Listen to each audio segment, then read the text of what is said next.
अगर मेरे पास right to recall party के जो भी मुद्दे हैं, अगर ये हाँ मेरे जी। पास नहीं आए होते,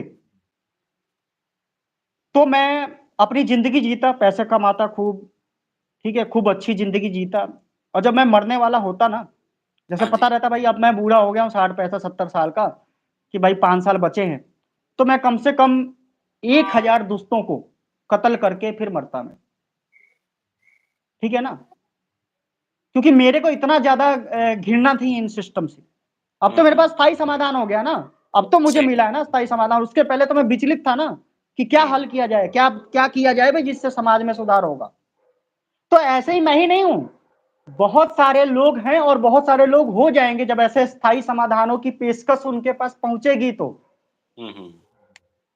ठीक है ना? तो बिल्कुल भी चिंता की बात नहीं है, बस समझने का खेल है, धीरे धीरे हम समझेंगे, लोग समझेंगे।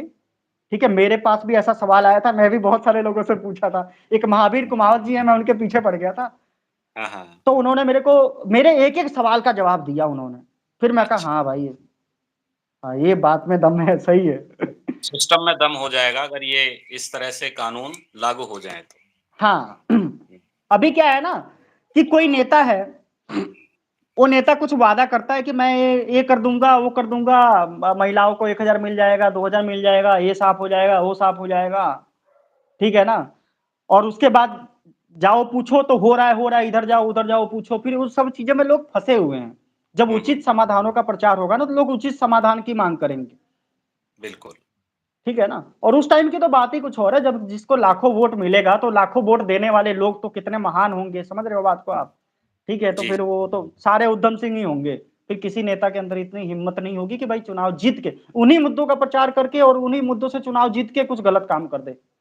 1% भी, 0.1 भी परसेंट चांस नहीं है कि उन मुद्दों का प्रचार करते हुए कोई इंसान जीत जाए तो बेईमान हो जाएगा।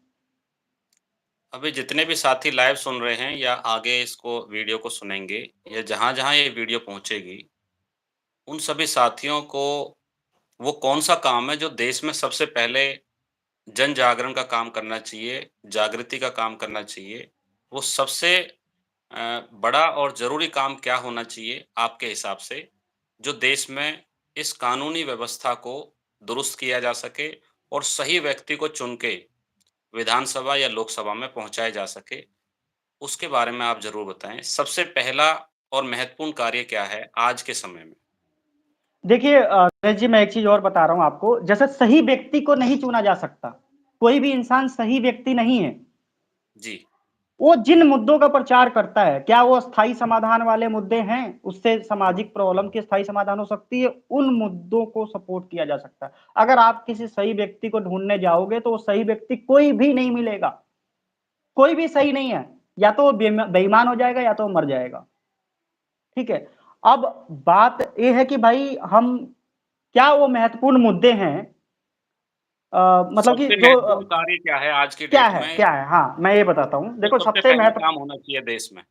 हाँ, सबसे पहला काम तो यही होना चाहिए कि सभी लोग अस्थायी समाधान या तो लिखें या तो अपना बनाएं, खुद रिसर्च करें, सोचे समझे, ये प्रॉब्लम है तो उस प्रॉब्लम का स्थायी समाधान क्या हो सकता है, उसको लिखें। नहीं, अभी राइट टू रिकॉल ने क्या है 35 जो ड्राफ्ट है वो तैयार कर लिए और हाँ हमने हाँ लोगों तक पहुँचा दिए। अभी हाँ सबसे हाँ। पहला जो समाधान है वो किससे हो सकता है?